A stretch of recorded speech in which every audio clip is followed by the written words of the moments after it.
tienen una evidencia empírica, ¿verdad? Entonces, cada una de estas frases que ustedes están viendo tiene un sustento empírico detrás. Ustedes lo pueden bajar de la página de internet y no me voy a extender en esta área porque no es el tema de hoy.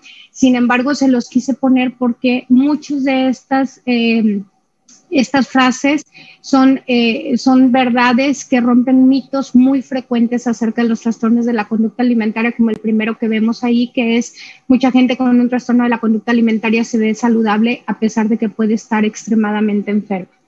Entonces, son 9 realidades que los invito a leerlos cuando ustedes puedan.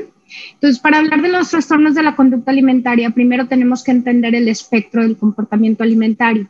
Yo veo la alimentación como si fuera un gran universo que está subdividido en 3 subuniversos. Tenemos un subuniverso que podríamos llamar el subuniverso biológico, físico, el subuniverso psicoemocional y el subuniverso psicosocial. Y vamos a decir que estos 3 subuniversos trabajan entre sí en un balance perfecto para dar una alimentación normal. Entonces, en el espectro del comportamiento alimentario, cuando hablamos de este espectro, tenemos a la gente, por un lado, la gente que come normal. La gente que come normal, describiendo estos 3 subuniversos, hablamos de gente que come a intervalos regulares de tiempo, que responde a sus señales de hambre y saciedad, que su objetivo al comer es para sentirse con placer, nutrirse, para sentirse contento, para promover la energía, la fuerza, la salud, y que el peso es de acuerdo al potencial genético y biológico de cada persona.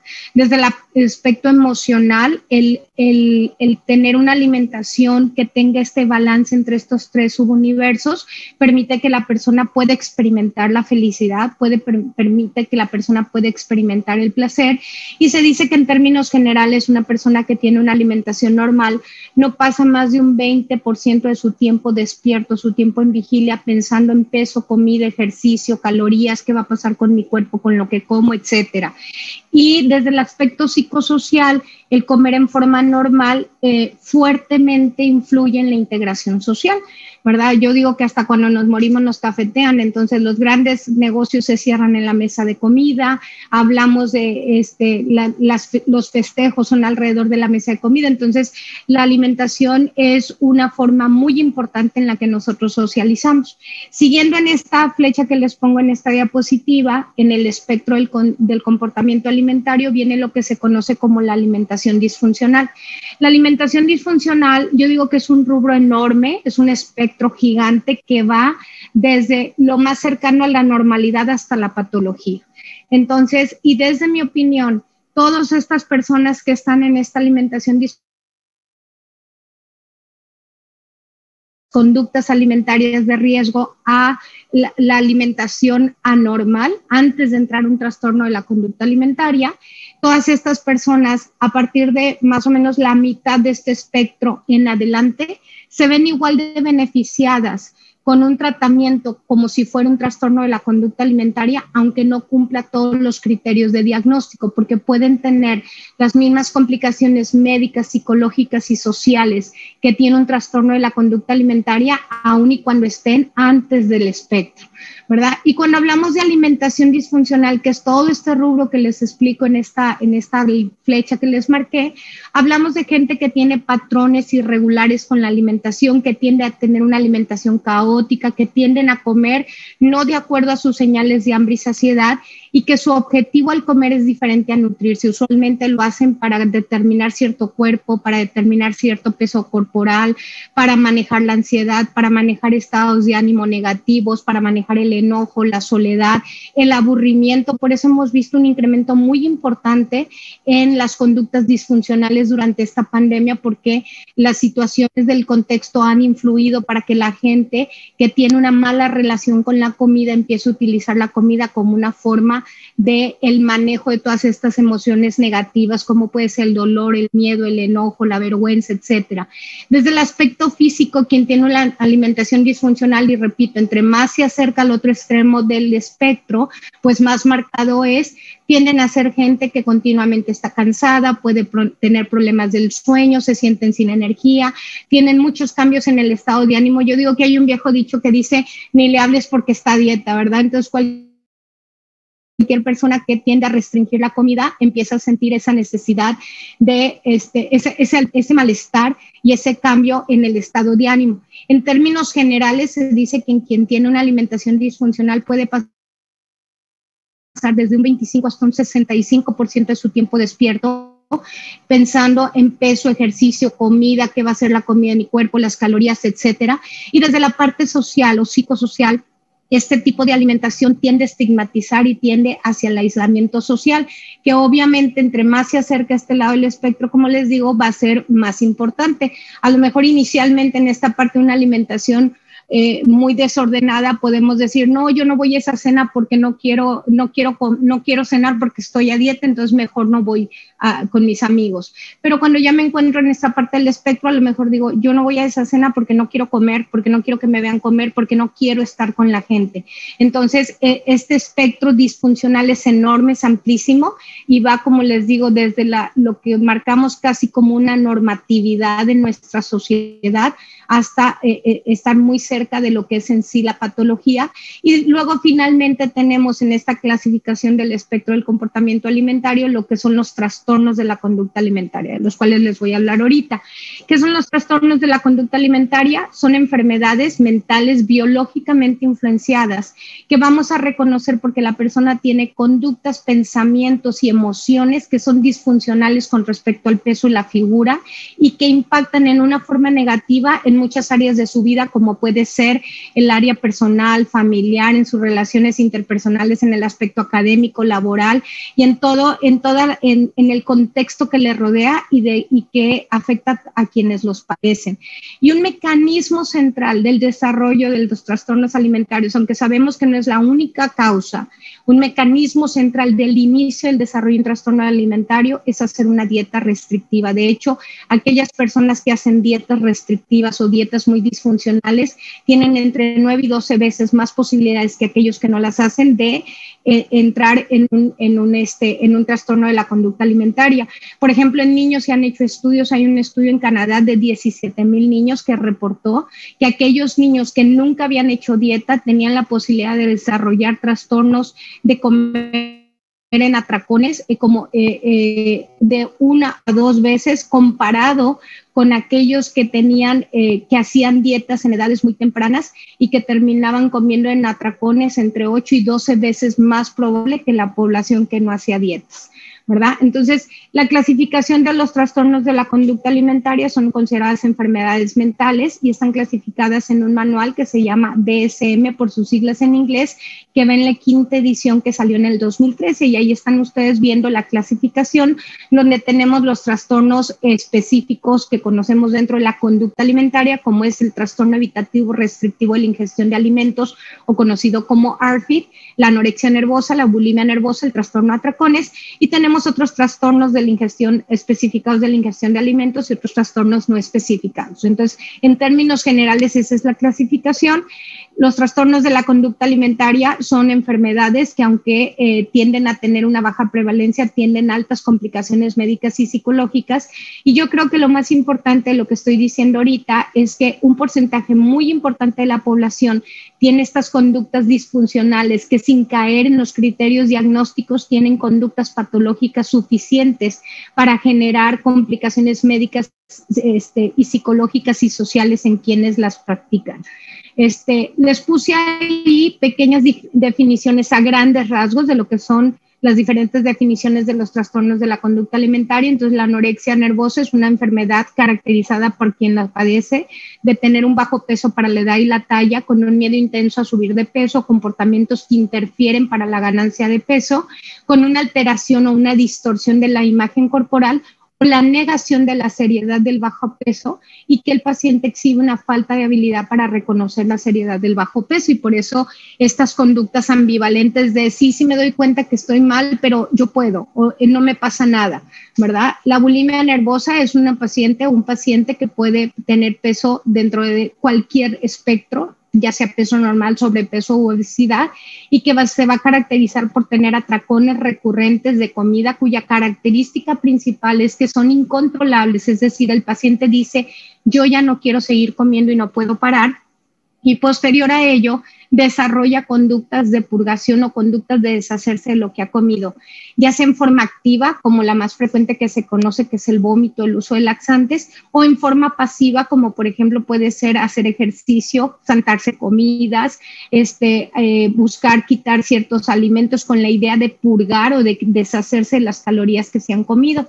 Tenemos el trastorno de atracones, que también igualmente se puede dar en cualquier espectro del peso y que tiene episodios recurrentes de atracones muy similares a los que suceden en la bulimia, pero no hay conductas compensatorias y que se acompaña de una fuerte ansiedad al presentar estos atracones. Tenemos también un nuevo trastorno de la conducta alimentaria que fue descrito en el 2013 en la 5ª edición del DSM, que por sus siglas en español conocemos como TERIA, o por sus siglas en inglés como ARFID, Avoidant Restricted Food Intake Disorder. Y viene a ser un trastorno de la conducta alimentaria que vino a agrupar los trastornos de la infancia que antes venían clasificados en el DSM y que al ser clasificados para niños excluían a muchos adultos que padecen este trastorno. Y este trastorno ha ido incrementándose considerablemente en su prevalencia. No tenemos una prevalencia general reportada, sin embargo sabemos que en poblaciones de pacientes con trastorno de la conducta alimentaria, hasta un 15% de los adolescentes y un 5% de los niños padecen estos trastornos. Se desconoce la prevalencia exacta de los adultos, y se caracteriza básicamente por pacientes que presentan un miedo intenso a alimentarse, ya sea por uno de 3 mecanismos que usualmente son combinados. Es raro que sea un solo mecanismo, que puede ser el hecho de rechazar la comida por las características sensoriales del alimento, por ejemplo, por su textura, por su sabor, por su olor, o aquellos pacientes que rechazan los alimentos por una preocupación por las consecuencias aversivas que tenga en su cuerpo. Lo más frecuente es en aquellos pacientes que tienen, por ejemplo, historias de reflujos gastroesofágicos severos, pacientes que tienen historia de colitis severa y que van restringiendo alimentos hasta que llega un momento en que prácticamente no comen nada por el miedo que tienen al efecto que tenga en su cuerpo, y que una característica muy importante para el diagnóstico es saber que esto no tiene nada que ver con la imagen corporal, el peso, la figura, es decir, el paciente no está preocupado por su peso. Y el tercer mecanismo son estos pacientes que no tienen ese drive, esa búsqueda de la alimentación que tenemos cualquiera de nosotros ante la sensación de hambre. Estos pacientes muy probablemente tengan una hipoactivación de la ínsula, lo cual hace que no tengan esta búsqueda del alimento al llegar la señal de hambre. Por ejemplo, en la actualidad estamos viendo que como una secuela del COVID, que estamos viendo en pacientes que han padecido anosmia, o disgeusia, estos pacientes en una secuela a la experimentar un miedo a volver a probar ciertos alimentos y hay que trabajarlos como si desarrollan criterios de un ARFID y hay que trabajarlos como si fuera un ARFID para poder restablecer la forma en que comían previamente. Y tenemos una clasificación que se llama, por sus siglas en inglés, OSFED, que es Other Specified Feeding and Eating Disorders, que son los otros trastornos de la conducta alimentaria, donde existen 6 subclasificaciones, donde en mi opinión una de las más frecuentes y probablemente uno de los trastornos de la conducta alimentaria que va a ser de los más frecuentes, en particular en nuestros países latinos, pero que en este momento no lo podemos afirmar porque no tenemos estudios epidemiológicos generalizados, es la anorexia nervosa atípica o la anorexia de peso normal.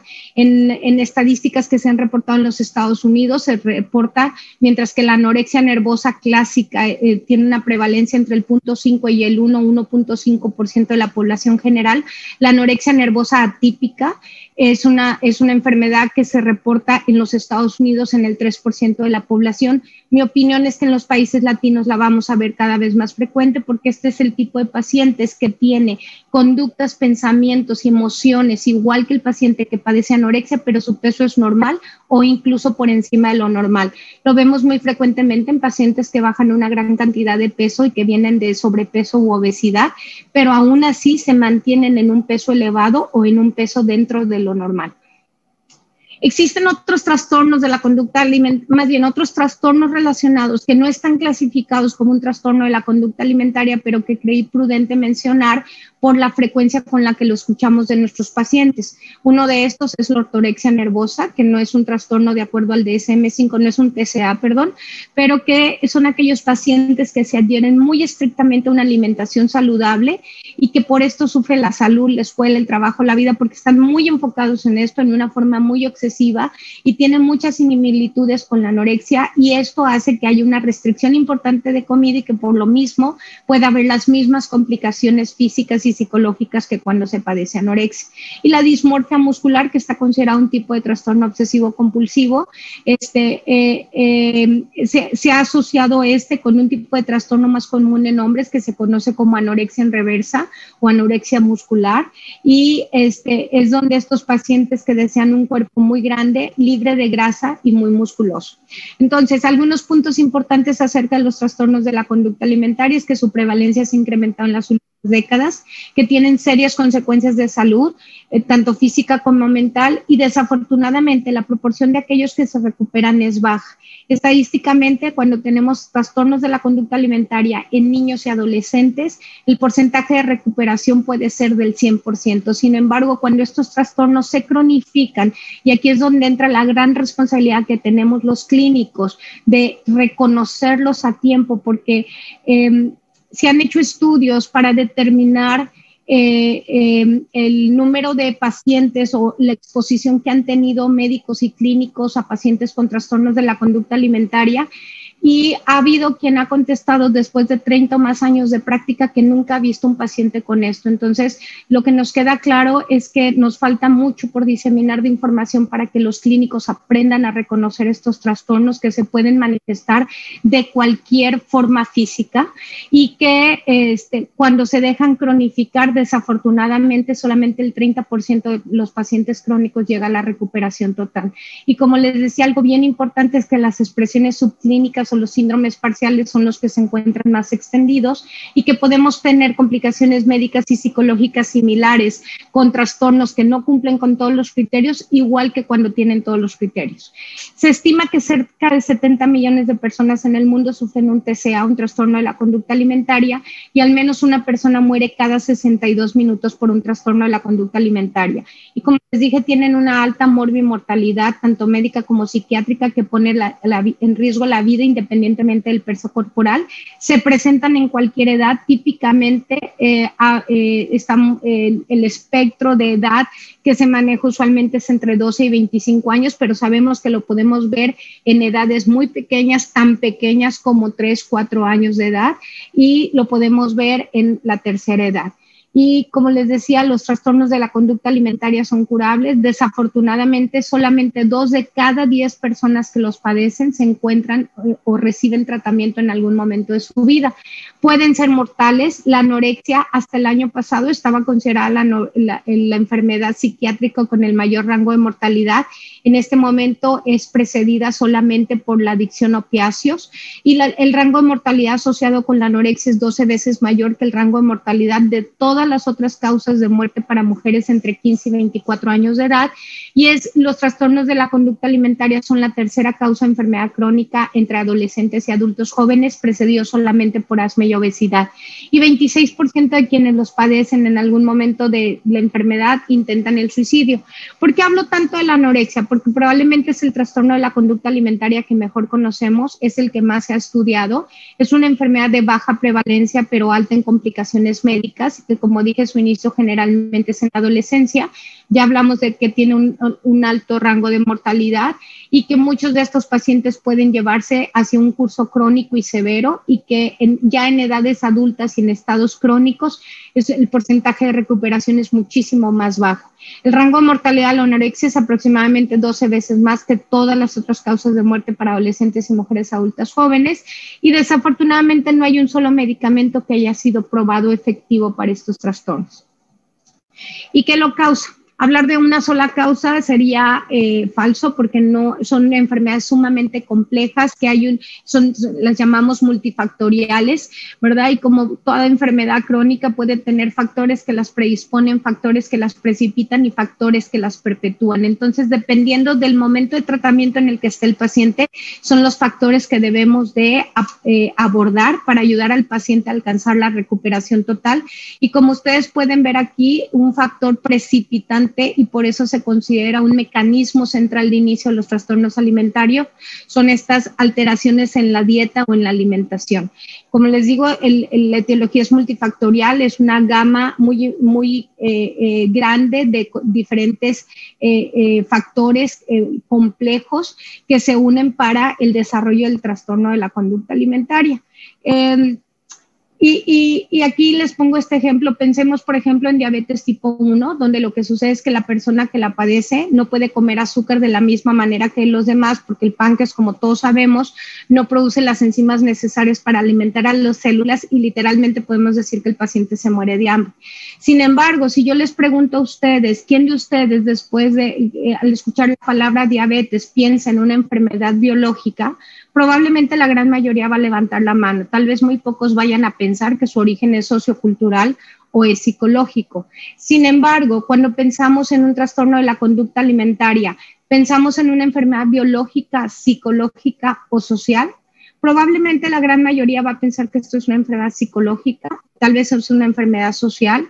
Y aunque hay factores sociales y factores psicológicos que influyen, la ciencia, sobre todo en las últimas 2 décadas, nos ha ayudado a entender que esta es una enfermedad que tiene bases biológicas, es una enfermedad que tiene una base cerebral, y esto nos ha permitido entender que la familia son nuestros mejores aliados de tratamiento, y contrario a como antes se creía, los padres y los familiares cercanos de nuestros pacientes son quienes nos ayudan para que estos tratamientos que se deben de iniciar en la consulta o en los centros de tratamiento se practiquen en el día a día en casa para podernos ayudar a controlar todos estos factores disparadores y estos factores predisponentes para la enfermedad.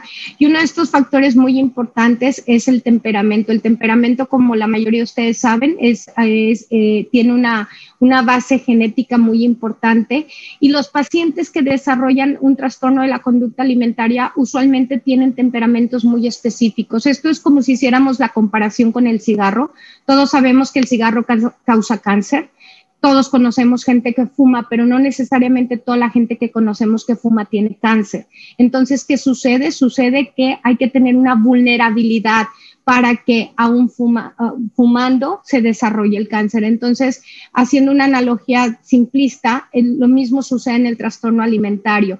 El paciente que presenta un trastorno alimentario usualmente exhibe un temperamento específico que tiende a ser más obsesivo, más perfeccionista, con una baja sensibilidad a la recompensa y al castigo. Son pacientes que están más enfocados en el logro, más enfocados en el detalle, que tienden a ser más hipersensibles, es como se les describe, más sensibles a la recompensa, al castigo, más neuróticos, con más inestabilidad emocional e hipersensibilidad, que tienden a ser más rígidos.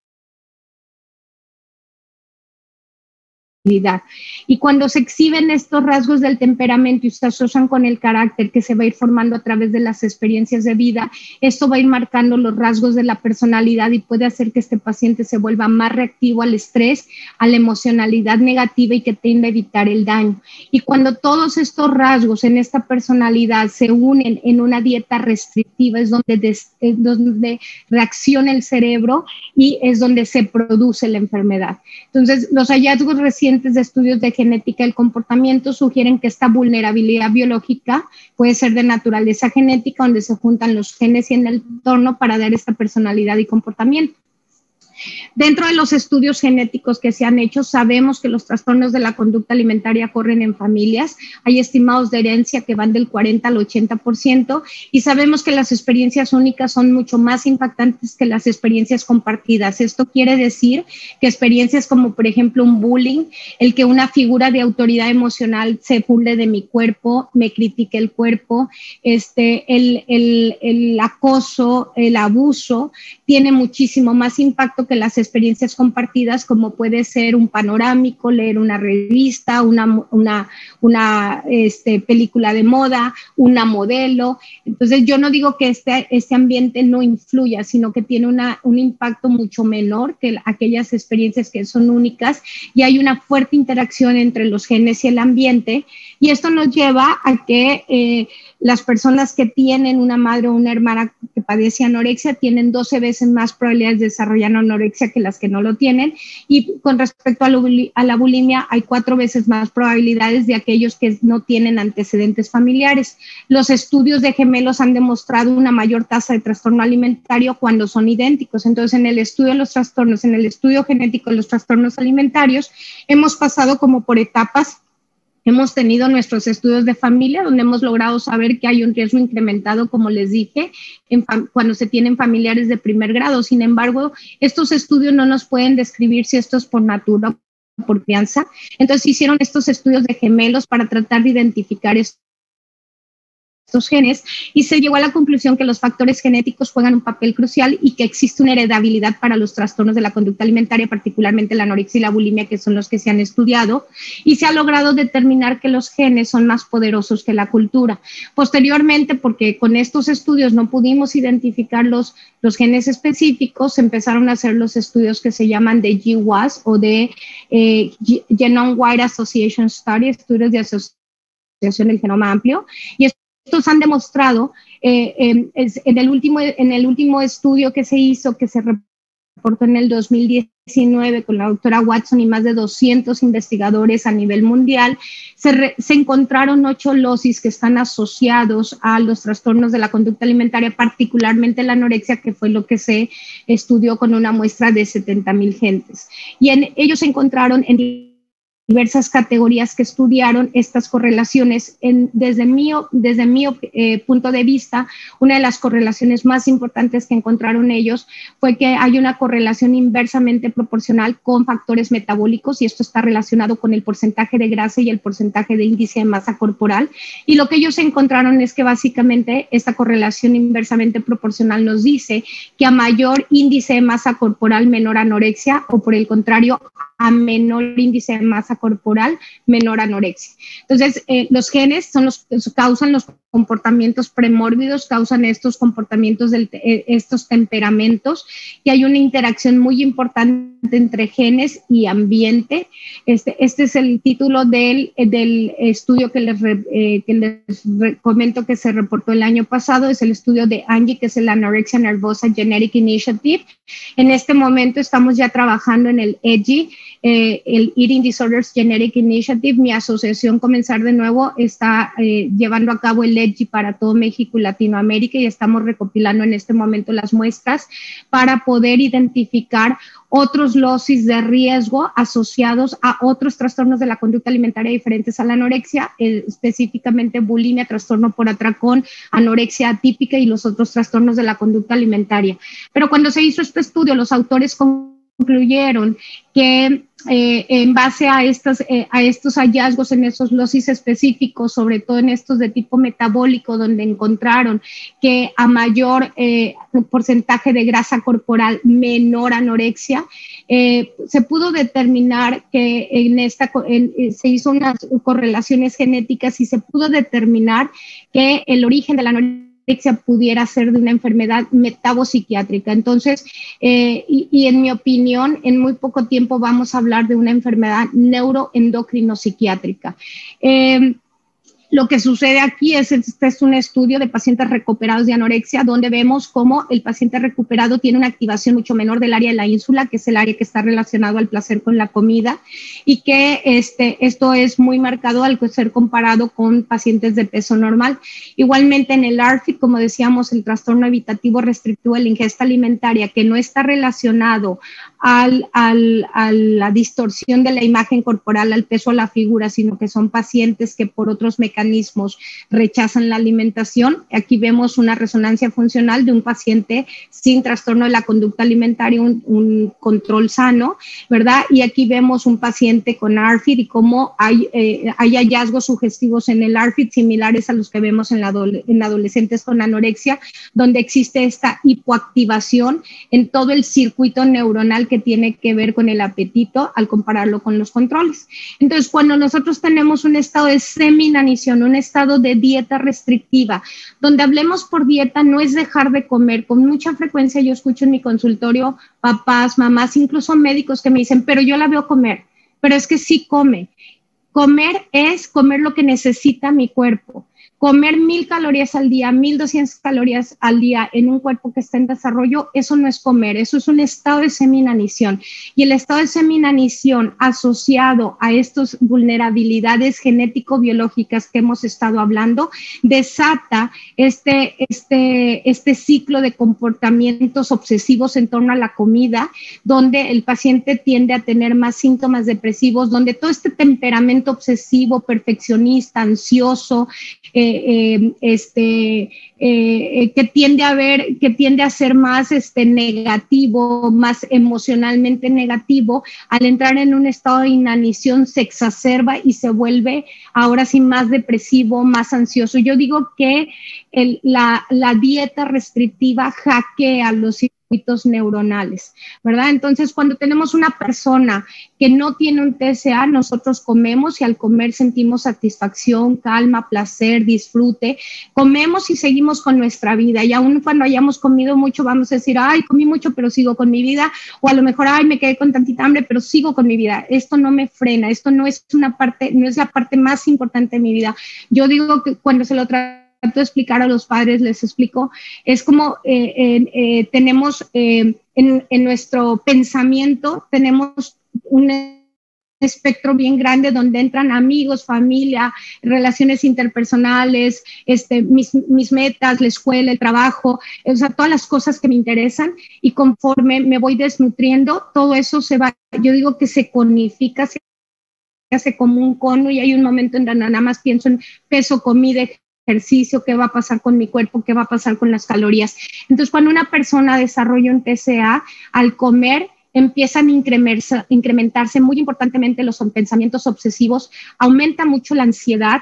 Una de las cosas que se ha podido dilucidar a través de la ciencia es que aquellos pacientes que padecen anorexia, al enfrentarse a la comida, el rechazo a la comida no es por falta de hambre, sino es porque hay una ansiedad, una disforia fuera de control, y entonces el paciente empieza a rumiar sobre la comida y empieza a angustiarse constantemente acerca de esto. Entonces, el paciente tiene que seguir comiendo y hacer todo eso y escuchando ese ruido en su cabeza. Los pacientes lo describen como pensamientos. Hay pacientes que hablan, que dicen que escuchan una voz. En realidad son pensamientos que están rumiantes dentro de su cabeza, y al mismo tiempo que están comiendo tienen que intentar escuchar a su maestro, escuchar a su jefe, a sus padres, a sus amigos,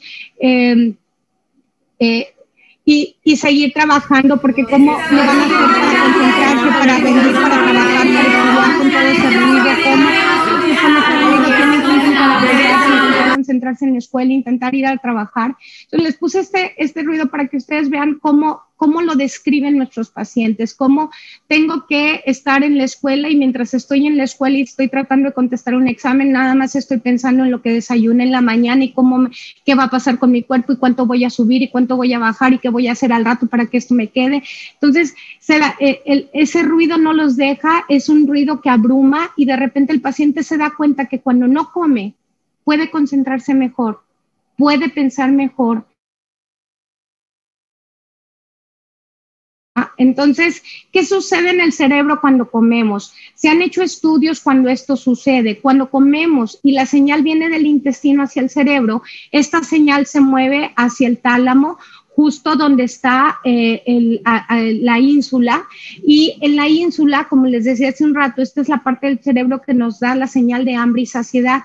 Entonces nos da el gusto y el grado de hambre, esto va a provenir de la ínsula, y justo al lado de la ínsula se encuentra la amígdala, que es nuestro centro de alarma, como todos sabemos. O sea, si tenemos la amígdala correcta, y va a venir un panal de abejas hacia nosotros, nuestra amígdala va a empezar a sonar y vamos a salir corriendo para que no nos piquen, ¿verdad? Entonces, este fight and flight sucede, este es nuestro centro de alarma, y luego esta señal se mueve a la base del estriado dentro del circuito del placer, y quien ante esta señal va a producir la dopamina, y así cada vez que hacemos una decisión y obtenemos placer, hacemos un pequeño pico de dopamina. Entonces nosotros comemos, le damos una mordida a la torta, y entonces esto llega a la ínsula, y entonces la ínsula dice, esto está rico y como que siento hambre, entonces pasa a la amígdala, y la amígdala dice, bueno, a ver, esto ¿te hace bien o te hace mal? No, fíjate, la amígdala, la ínsula se sintió bien, entonces llega al estriado, en el estriado esta señal se traduce como algo bueno, y entonces ¡pum!, hay una espiga de dopamina, ¿verdad? Y entonces esto va a hacer que nosotros tomemos la decisión de volver a comer, y entonces vamos a dar la siguiente mordida, y esto sucede en forma normal en aquellas personas que así funciona nuestro cerebro, y hacemos este pequeño pico de dopamina, y esta es la manera en que llega a la parte frontal del cerebro, que aprende que esto es lo adecuado y que si nos gusta va a estar pidiendo más. Pero luego viene la parte prefrontal dorsolateral, donde viene esta anticipación por la comida, y luego entra el parietal, que entra en acción y va a valorar, esto sí me gustó, esto me quedó bien, entonces valora cómo estoy en relación con los demás, y esto nos permite dar otra mordida. Y tal vez por eso nos cuesta tanto trabajo entender por qué alguien no puede comer, y hacemos frases como, pues nada más que come y ya, ¿verdad? Con frecuencia yo escucho que es que la llevé a no sé dónde y le dijeron pues que sí, que está baja de peso, pero pues que come y ya, ¿verdad? Cuando para el paciente esto es un verdadero reto. Es para alguien que padece anorexia, tiene este mismo cerebro, estas mismas estructuras cerebrales, pero cuando esa persona come, no hay esa señal en la ínsula, no hay una señal de hambre. Entonces, cuando el cuerpo manda y manda señales de hambre, en el cerebro no hay esa señal, y la ínsula simplemente deja pasar la serotonina, y esto no se registra. Entonces, al no haber esta señal, no siente hambre, y si aún así come, el sabor es sin sabor, así lo describen los pacientes, es un sabor plano, es un sabor que se codifica como algo no bueno, y entonces esto hace que la amígdala lo perciba como algo amenazante, y entonces al no haber placer no se produce esta dopamina que habíamos dicho, y esta falta de señales hace que la corteza prefrontal decida no comer. Entonces, en una síntesis de todo esto que les explico, asociado a la anorexia, el doctor Guido Frank, que estuvo conmigo en mi board cuando yo fui presidenta de la Academy, hizo esta fenomenología que me parece genial, y por eso me gusta presentarla. Entonces, existen circunstancias que disparan el deseo de restringir, hay una motivación consciente. Es raro que veamos pacientes que inicien porque quieran perder peso. En nuestra sociedad la mayoría inicia porque quiere ser fit, porque quiere estar más saludable, porque con el COVID no se quieren enfermar, y entonces esto nos lleva a tratar de cuidar nuestro peso, a restringir la comida, y ocurre una pérdida de peso. Al ocurrir esta pérdida de peso empieza un reforzamiento social muy importante: qué bien te ves, qué bárbaro, qué estás haciendo, qué bien se te ve la ropa, cómo le estás haciendo para quedarte igual en la pandemia, etcétera, etcétera, etcétera.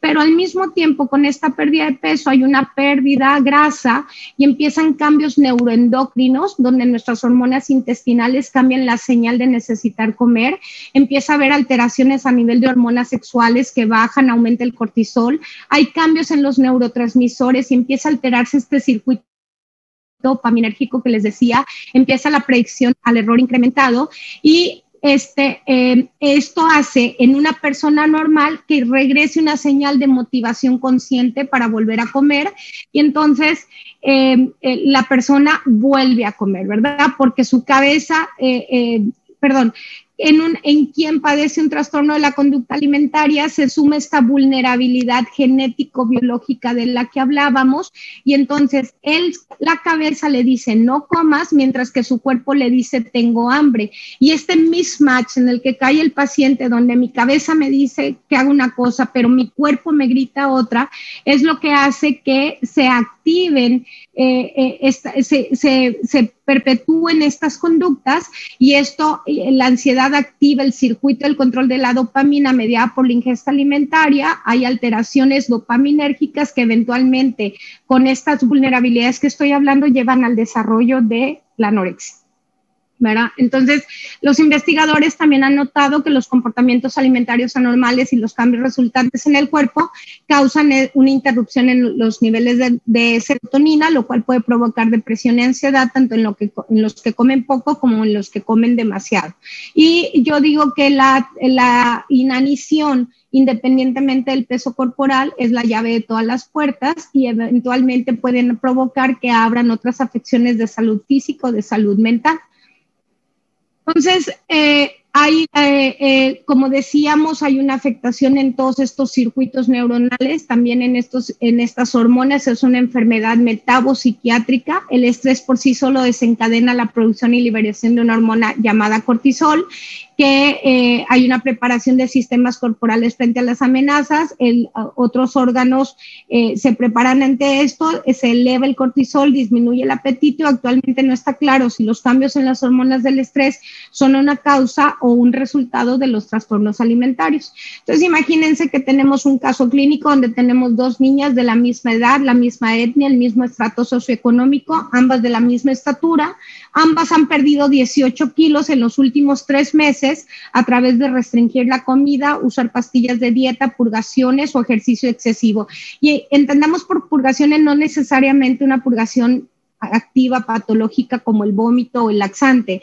Nosotros en el campo de los trastornos alimentarios llamamos purgar aquello que nos hace deshacernos de las calorías que hemos comido. Entonces puede ser brincarnos comidas, quitar grupos completos de alimentos, restringir severamente la alimentación, hacer dietas extremadamente bajas en calorías. Entonces tenemos al paciente A que bajó de 57 a 38 kilos y medio, y tenemos el paciente B que bajó de 118 kilos a 99 kilos.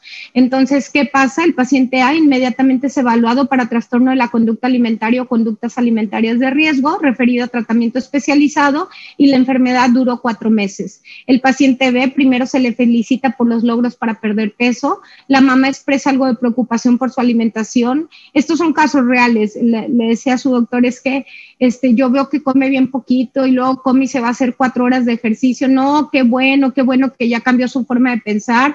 No se hace ningún tipo de evaluación para TCA o conducta alimentaria de riesgo hasta que alcanza 58 kilos y es referida a tratamiento especializado a los 49 kilos. Entonces tenemos un paciente con 16 meses de enfermedad. Entonces, cuando hablamos de problemas médicos, la seguridad médica debe determinarse antes de empezar cualquier tratamiento, y el riesgo médico existe en cualquier persona que tiene conductas de restricción, atracón o purgación, independientemente del peso corporal. Muchos terapeutas no especialistas en TCA están incómodos con esto. Siempre es importante abordar esto en una forma multidisciplinaria y se debe incluir un médico en el equipo multidisciplinario. En el contexto ideal debe ser alguien experto en TCA. Es un buen contexto si al menos está consciente de los TCA o acepta informarse acerca de ellos. Y existen recursos. Uno de ellos es el que llamamos el panfleto morado que hizo la Academy for Eating Disorders. Está traducido a 9 idiomas. Nosotros hicimos la traducción al español para Latinoamérica y es la guía de cuidados médicos de la Academy for Eating Disorders. Lo pueden bajar en línea, o si alguien quiere el panfleto, nosotros tenemos en nuestra organización, pueden pasar por ellos, ¿verdad? Entonces los TCA pueden parecer invisibles. La gente de cuerpo normal o grande puede estar en un estado de malnutrición o de inanición y puede pasar desapercibidos hasta para los clínicos más experimentados. Se pueden dar en cualquier peso y figura corporal. El peso no es el único marcador clínico de un TCA, y la gente en peso normal o en peso alto puede tener igual un trastorno de la conducta alimentaria tan grave como si tuviera un peso extremo, porque desafortunadamente en nuestra sociedad solamente la gente que está en los extremos del peso es quien causa preocupación. Los trastornos de la conducta alimentaria deben de ser tratados el diagnóstico temprano y el tratamiento oportuno cambian el pronóstico y nos permiten disminuir las complicaciones médicas y mejores resultados a largo plazo. En los pacientes jóvenes puede haber presentaciones atípicas, por eso es tan difícil aún para clínicos experimentados. Un paciente joven enfermo puede verse y actuar diferente. En lugar de perder peso, puede no alcanzar el peso esperado, puede no estar bajo de peso para la talla. Si se detiene el crecimiento lineal, subirá falsamente el índice de masa corporal.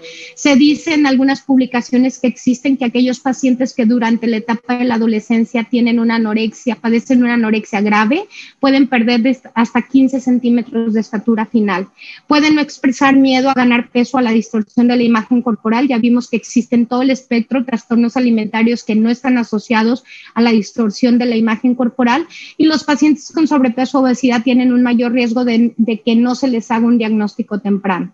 Entonces, algo bien importante es que definitivamente grandes poderes implican grandes responsabilidades. Qué bueno que los que están aquí están aprendiendo para quien no tenga contacto con estos pacientes.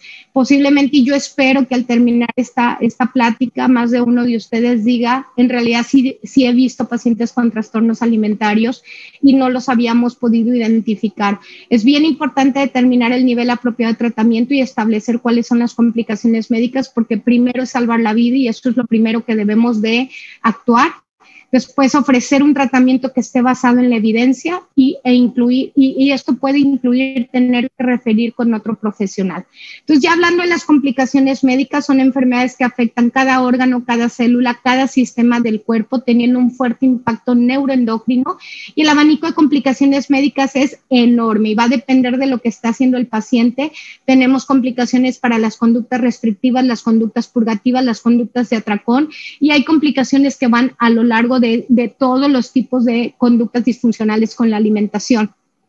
Y hablando de la osteoporosis, es la complicación más grave que podemos tener desde la perspectiva de que es la única complicación irreversible de los trastornos de la conducta alimentaria. Desafortunadamente, el inicio es rápido y es severo. Ante la pérdida de peso, empieza rápidamente la pérdida de hueso, y desafortunadamente en la recuperación, una vez que empieza a ganar peso el paciente, no es mayor al 3 al 4% anual.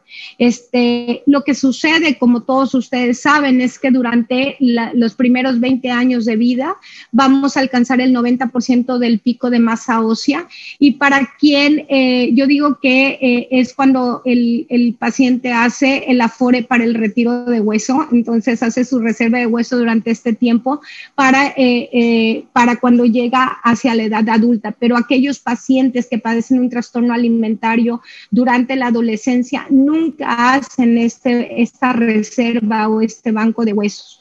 Entonces, lo que sucede es que hay una constante remodelación del hueso, resorción y formación que se mantiene neutro, y por lo tanto la densidad ósea no se modifica. Pero cuando hay una malnutrición, incluso si se tiene un peso normal, la resorción supera la formación de hueso, dando como resultado esta pérdida de densidad mineral ósea. En los pacientes que tienen anorexia, cada día que el paciente pasa desnutrido es un día más que el hueso no se está mineralizando, teniendo un impacto negativo para el resto de sus vidas. Entonces, ¿cómo es qué sucede? El cerebro se da cuenta que hace falta esta energía, el cerebro entra en un estado de hibernación y empieza a priorizar las funciones vitales para el cuerpo, y dentro de esta privilegiación que hace de funciones es que empieza literal a dormir todo lo que es un gasto excesivo de energía. Entonces el hipotálamo deja de mandar señales para la producción de hormonas sexuales. Esto disminuye la GnRH, que a su vez disminuye la producción de testosterona y estrógeno, y esta disminución se conoce como el hipogonadismo hipotalámico. Como ustedes saben, se da una resistencia a la hormona de crecimiento y una disminución del IGF-1, que sumado a los elevados niveles de cortisol propios del estado de malnutrición que padece el paciente, es donde ocurre una caída en la densidad ósea. Y esto es muy similar a lo que sucede en la osteoporosis de la menopausia, nada más que recordemos que durante la osteoporosis de la menopausia existe esta caída en las hormonas sexuales, pero se continúa produciendo hueso. contrario a lo que sucede en la anorexia. En la osteoporosis por anorexia deja de haber esta producción de hueso. Entonces, la microarquitectura del hueso se daña, la fuerza disminuye y el riesgo de fracturas aumenta. Se habla que hay hasta un 200-300% de probabilidad de fractura en pacientes que padecen anorexia y osteoporosis, y se afecta tanto a los huesos largos como a la columna. Hay un estudio que se hizo en Canadá en pacientes con anorexia donde se mostró que tienen un 60% más de riesgo de padecer una fractura de hueso que los controles. La reabsorción de hueso se comporta muy similar como aquel paciente que está bajo tratamientos de mineralcorticoides, ¿verdad? Es una fisiopatología muy similar. En los hombres la pérdida de hueso es todavía más rápida. Philip Meller, que es uno de los médicos internistas que más ha estudiado acerca de esta fisiopatología en la anorexia, tiene muchos reportes al respecto, y típicamente tienen los hombres un tercio del rango de las mujeres de osteoporosis de cadera y de fractura vertebral, y los hombres con anorexia tienen mayor pérdida de hueso que las mujeres, a pesar de que los hombres típicamente tienen menor tiempo de duración de la enfermedad. Entonces, eso se vuelve una emergencia médica. En los atletas todavía hay que subir más el punto de corte de la densitometría ósea, porque estos pacientes vienen de una construcción de hueso constante, ¿verdad? Por el ejercicio que están haciendo. Entonces, el punto de corte para la densitometría ósea debe de ser mayor. Y el estándar de oro es la recuperación y mantenimiento del peso hasta la recuperación de los ciclos menstruales en las mujeres. En estudios que se han hecho, por ejemplo, uno que se hizo en España, a los 2 años las personas que ganaron peso habían mejorado la densidad mineral ósea en un 2 o un 5%, mientras que los que no habían ganado peso seguían perdiendo la masa ósea. Con frecuencia se utilizan píldoras anticonceptivas para el manejo de la amenorrea y la osteoporosis. Sabemos que en la anorexia esto no sirve, no funcionan para mejorar la densidad mineral ósea porque no tienen un impacto en el IGF-1, que es la hormona importante para la formación de hueso. Y la pregunta, como les puse ahí, del $1,000,000 es: ¿puede mi paciente hacer ejercicio durante la recuperación? Siempre recibimos esta pregunta. En Google dice que la osteoporosis se cura con ejercicio, no en pacientes con TCA. En pacientes con TCA, mientras persista la pérdida de peso o no se cierre lo que se conoce como el weight suppression, porque esto se puede dar en pacientes de peso normal o incluso en sobrepeso, el ejercicio empeora la densidad mineral ósea. ¿Y qué es el weight suppression o la supresión de peso? Es la distancia que hay entre el peso miostático, el peso que debe tener mi cuerpo, y el peso en el que yo estoy. Y yo lo explico, cuando trato de explicar esto, yo les digo a los padres, traducido es hacia las calorías que como, es la distancia que hay entre las calorías que mi cuerpo me dice que yo debo de recibir y las que yo estoy comiendo, aunque esté comiendo una cantidad normal de calorías.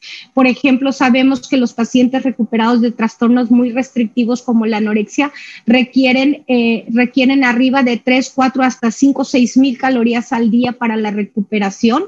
Y si yo estoy comiendo 2,500 calorías, por supuesto que es una cantidad buena de comida, pero me va a mantener en esa supresión de peso y eso no me va a permitir que se recupere mi hueso. Entonces, una vez que se está en el peso y se ha cerrado el weight suppression, todo ejercicio va a ayudar a mejorar la densidad ósea. Entonces, cuando nosotros nos preguntan por qué quitamos el ejercicio, no es porque queramos ahorrar calorías, es porque queremos cerrar esta supresión de peso para que el paciente tenga una recuperación más pronta. En términos generales, yo les explico a los padres que el ejercicio es un privilegio de la recuperación y necesitamos alcanzar esa recuperación para poder hablar de que nuestro paciente puede hacer un ejercicio activo. En un estudio en pacientes en Canadá se comparó un grupo de pacientes con anorexia contra un grupo de pacientes ya recuperadas y se observó que aquellos pacientes que padecen anorexia que hicieron una actividad física incluso moderada. En ese estudio ellos reportan que la actividad era moderada, seguían perdiendo hueso, seguían teniendo una desmineralización ósea. Una vez que se obtiene un estado de nutrición adecuado, se vio mejoría en la densidad mineral ósea de los pacientes que realizaron cualquier tipo de actividad física. Entonces los invito a que veamos al elefante que está en medio del cuarto. ¿verdad? No tengan miedo, hay que hablar de esto. Algunos pacientes,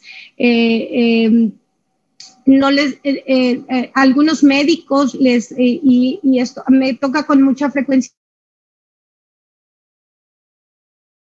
pacientes y con frecuencia escucho que los pacientes no quieren hablar de esto, pero estamos hablando del futuro a largo plazo de adolescentes y adultos jóvenes, entonces no tengamos miedo a hablar de esto. Y cuando un padre tiene un hijo que padece un trastorno de la conducta alimentaria, esto no es nada fácil, pero la recuperación es posible, es probable y ayudarlo. Yo les digo a los padres que definitivamente es el mayor acto de amor. Este es un testimonio que me dio una paciente hace muchos años. Ella decía, tener un TC es como tener una silla enfrente pintada de rojo. Tú sabes que es roja. Toda la gente que te ama y está a tu lado insiste que la silla es verde. Tu vida depende de que te des cuenta que la silla es verde, pero nunca lo ves. Eventualmente aprendes que debes confiar en tus seres amados. La silla debe ser verde. Ellos te aman y es seguro que no te mentirían, ¿no lo crees? Pero aún así, no importa cuánto te quedes viendo, la silla es claramente roja. Así que tu supervivencia depende de que confíes en su juicio, aún por encima de tus propios valores y juicios. Y eso es muy difícil, muy difícil. Es como el infierno. Entonces, alguna vez yo le pedí a colegas que han crecido conmigo en el campo de los trastornos alimentarios y que fueron compañeros míos en mi board cuando fui presidente de la academia, acerca de cuál era su impresión, hacia dónde nos dirigimos como campo.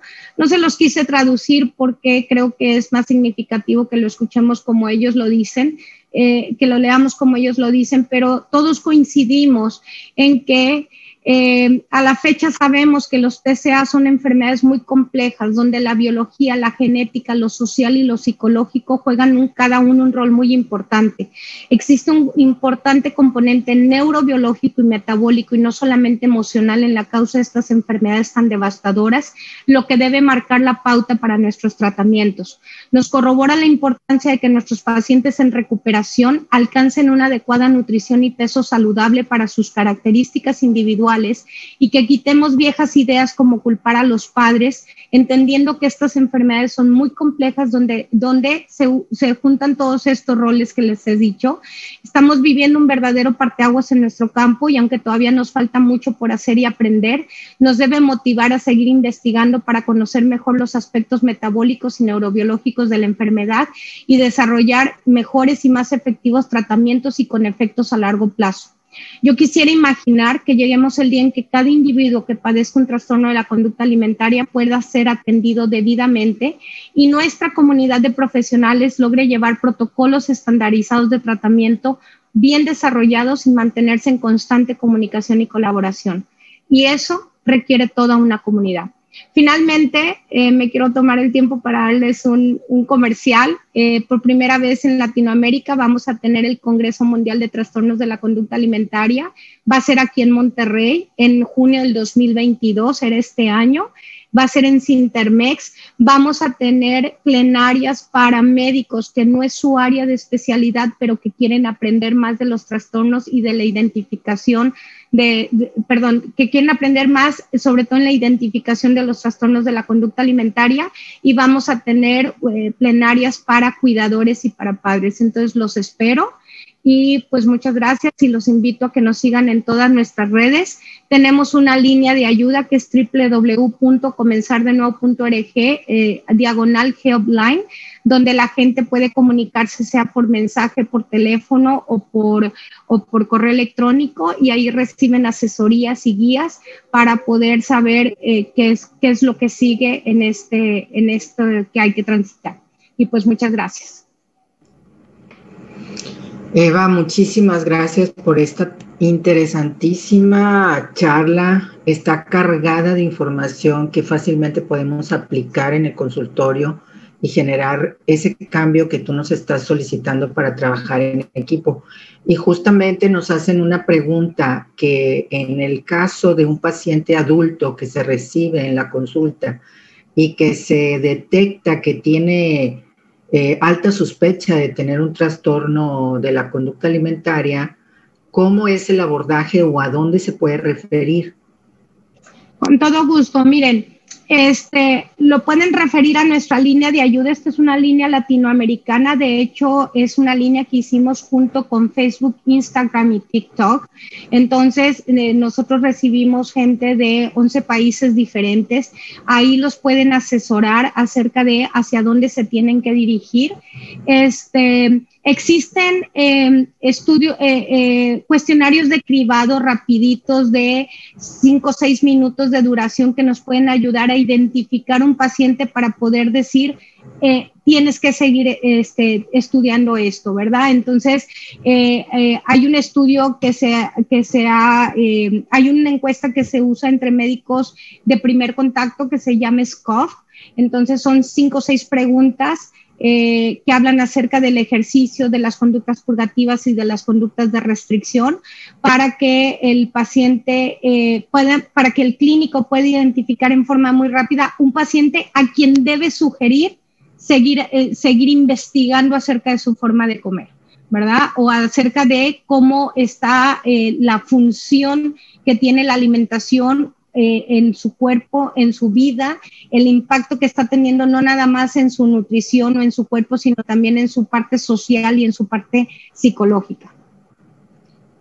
Muchas gracias. Fíjate que hay otra pregunta que también me pareció interesante y que en cierta forma el preámbulo es estas dietas de moda o planes de moda de alimentación y como dietas absurdas, estilos, o por ejemplo, vegetarianos radicales y esto que traen ahora del ayuno intermitente y eso, ¿entrarían dentro de lo que es alimentación disfuncional o dentro de lo que es la ortorexia nervosa? ¿Cómo podríamos etiquetar o manejar este tipo de conductas? Porque están muy de moda en las mujeres jóvenes, en los hombres jóvenes, y no hay un control. Y no hay, claro, una buena estudio por parte de la ciencia. Claro, mira, la ortorexia no está considerada un trastorno de la conducta alimentaria, sin embargo sabemos que son conductas extremas con la alimentación. Yo creo que cualquier dieta de moda que nos lleva a extremos y que esto impacta de alguna manera, recordemos cuál es la definición de trastorno de la conducta alimentaria, es aquel que tiene una alimentación, emociones o pensamientos y conductas disfuncionales con respecto a la comida, al peso y a la figura corporal, ¿no? Entonces, cualquier dieta de moda que nos lleve a un extremo y que nos afecte en cualquiera de esas áreas, entonces eso se está volviendo un problema. O sea, yo creo que tratando de ser con mucho sentido común, nos vamos a los extremos y no encontramos ese punto medio, ¿me explico? Una pregunta que siempre nos hacen cuando cualquiera de mi grupo hace estas presentaciones es, entonces ustedes están en contra de las dietas. No, estamos en contra de la conducta disfuncional. Nosotros evaluamos mucho la función de la conducta. Les voy a poner un ejemplo. Mucha gente se toma un laxante para que se le baje la panza. Y eso médicamente probablemente no le va a hacer nada, pero el uso del laxante no es ese. Entonces, si la función de hacer eso es para controlar mi peso y mi figura, tiene la misma complicación que si se tomara 300. ¿Sí? Entonces, y nadie que tenga un problema serio con la conducta alimentaria empezó vomitando 8 veces al día o empezó tomándose, yo tengo pacientes que llegan con nosotras a la oficina tomándose 300 laxantes en un día, o en una dieta de 500 calorías por varias semanas, meses, ¿verdad? Entonces nadie empieza así, esto es un proceso que se va instalando. Entonces lo que debemos de evaluar siempre es esa conducta que se tiene hacia la comida, hacia el cuerpo, hacia el peso, hacia la figura. No sé si respondí. Sí, gracias. Fíjate, una última pregunta es que si la leptina o la secreción de leptina tiene que ver con estos trastornos. Sí, la leptina es posible que tenga un rol que no está completamente definido, pero se sabe que cuando un paciente está en tratamiento, la leptina tiene un pico y se recupera antes de la ganancia de peso, tanto en plasma como en líquido cefalorraquídeo, y se ha especulado que puede tener implicaciones tanto fisiológicas como clínicas en el desarrollo del tratamiento.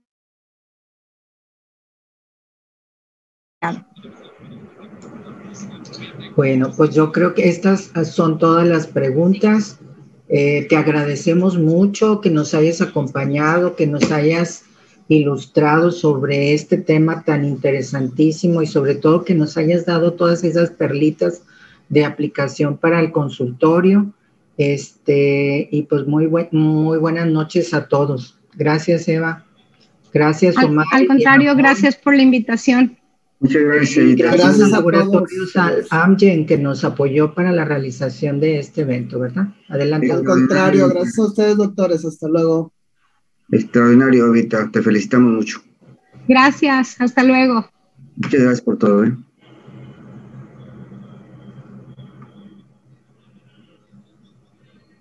Extraordinaria charla, de veras. Nos dio cantidad de información muy aplicable a la clínica de todos los días en el consultorio.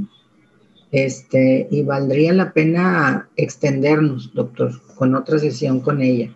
Yo creo que valdría la pena invitar al público también en general a que dé una plática de parte de nuestro cuerpo médico hacia el público en general, siendo nosotros un país con tanta obesidad. Tanta obesidad, es un problema tremendo. El tener una familia de obesos, yo lo conozco. Entonces dice uno, ¿cómo es posible que tomaron esa conducta desde siempre? Y ahora ya hicieron una disfunción familiar tremenda. Es una problemática. Lo que me encantó de la doctora es el cientificismo. La ciencia. Es una líder de opinión extraordinaria, una eminencia. Una eminencia, ella se la sabe todas. Sí. Por eso hice la pregunta de la leptina, porque se ha manejado que pudiéramos manejar en un futuro la leptina para controlar la obesidad. Pero todavía no sabemos. Bueno, espero que los compañeros la hayan pasado bien. Sí. Que pasen una buena noche todos. Gracias, Loli. Buenas noches. Nos vemos mañana. Hasta luego. Buenas noches a todos. Gracias a Andrés.